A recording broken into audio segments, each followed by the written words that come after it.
obviously you're new to the England senior team, but you're obviously a relative newcomer to the Premier League. And I just wondered if in the 5 months you've been there, was there a moment in a game, or was there a game when you actually thought, guess what, I belong at this level? I'm thinking in particular, say, about at Anfield or against United.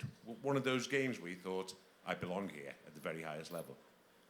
I don't think there's a particular moment for me personally. I mean, the way I've always, even throughout, even at Blackburn and when I was younger, I've always got that self-confidence that no matter who I'm up against, I've got the ability to sort of, play my game and play well.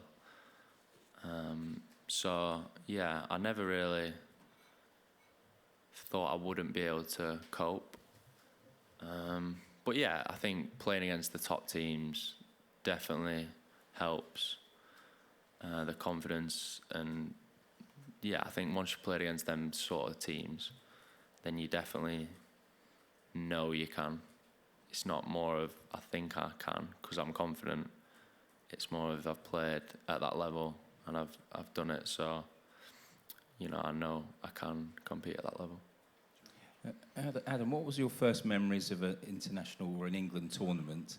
And also, can you tell us what you were doing at Euro 2020 3 years ago when obviously England got to the final?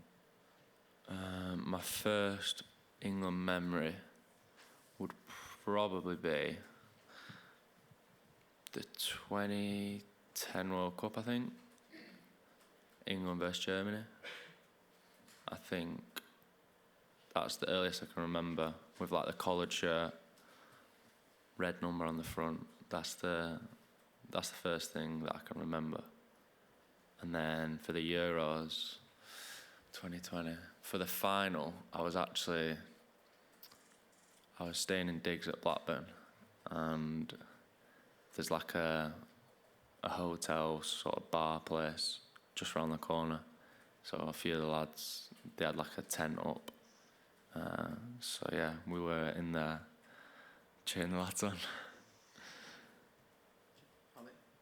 Adam, when a lot of the talk around you has obviously been about how fast you've risen, when you think back to the first half of last season at Blackburn, we're talking now about the glamour of being at a tournament, major tournament. Is there anything that stands out as a contrast, so perhaps the opposite of glamour, to something that you encountered in the Championship? I don't know, I'm thinking of like a crappy changing room somewhere at another club, or your digs, or whatever.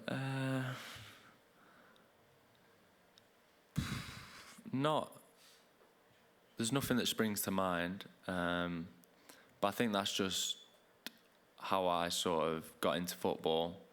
I was obviously in the Championship first, so I was never thinking about it as, because I'd never experienced the high level, and obviously all them unbelievable stadiums and things like this. So to me, that was just normal.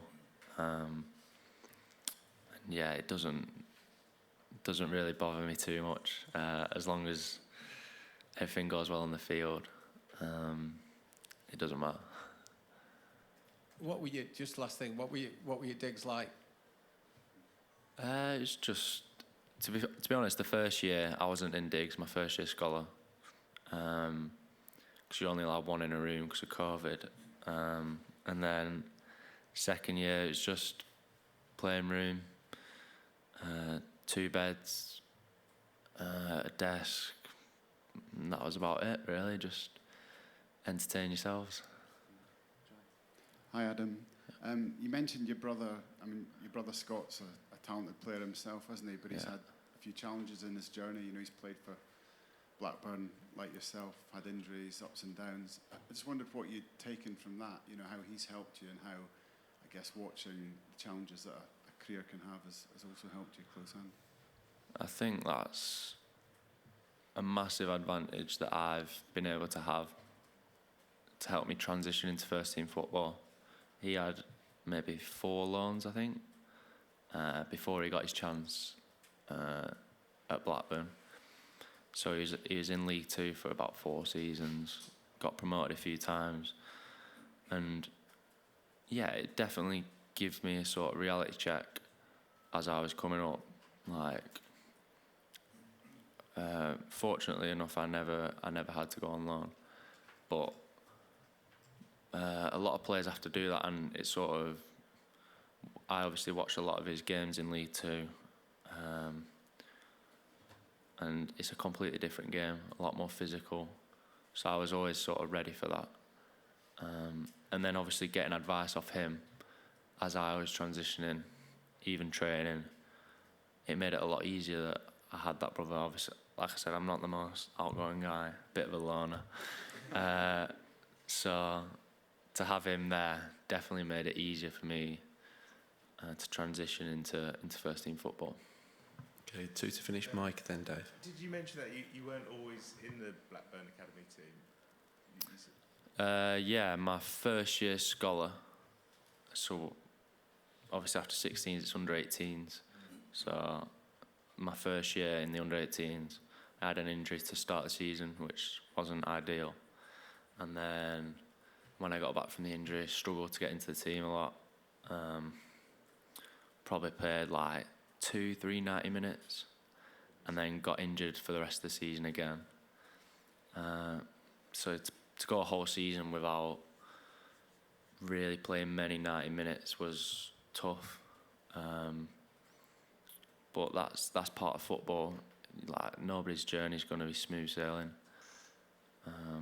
And you know that helps you in the future when maybe you're playing and then you're not in the team. It helps you because you know how to get back into the team.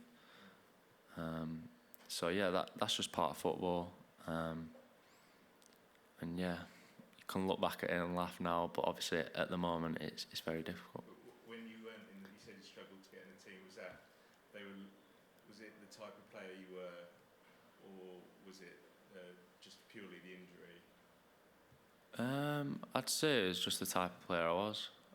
I was a bit of a different player back then. And yeah, I wasn't playing very good, so I wasn't in the team. But yeah, that's quite a long time ago now. I've been through that experience. I went through a period last season, my first season, where I didn't play a lot of football. And yeah, it's part of the game. Everyone probably goes through it at some point in their career, and it's how you sort of react to them situations to get yourself back in the team, which shows the player you are.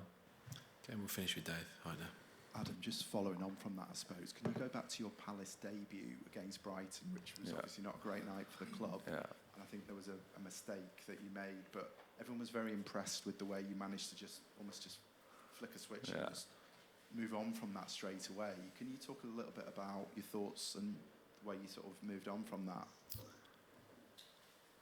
It was, definitely not the best start. I think I gave the ball away for the third goal. And, you know, once the ball went in the back of the net, I've sort of hit the ground in frustration. Definitely not the ideal start, but once it's happened, you can't go back in time to, you know, remove it. Like, just got to get on with the game. So yeah, that's part of football. Like, you can't dwell on the past. There was still another 60 minutes probably left in the game, so there's plenty of time to, you know, rectify that and try and get back in the game. So the way I look at it, yeah, you just got to carry on how you normally play, and get on with the game. Otherwise, you're not going to be 3-0 down, you'll be 5-0 down, 6-0 down. So yeah, it's part of football, and it's just how you react, I think, to them sort of situations. But it was definitely, it probably helped me in the long run, because, you know, it was sort of a kick up the backside. This is the Premier League. You don't have that much time on the ball, otherwise you're going to get punished. Okay, thanks everyone. We'll end it there. Cheers, guys. Thank you.